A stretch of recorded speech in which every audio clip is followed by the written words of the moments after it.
మా కొడుకునైతే cake cut చేస్తున్నాం మేము. భయపడతాడు.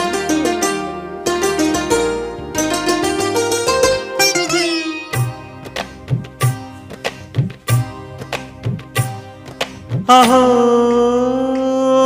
ఒక మనసుకు నేడే పుట్టిన రోజు, అహో తన పల్లవి పాడే చల్లని రోజు, ఇదే ఇదే కుహు స్వరాల కానుక, మరో వసంత గీతిక జనించు రోజు. అహో ఒక మనసుకు బర్త్డే టు యూ, రోజు హ్యాపీ బర్త్డే టు యూ.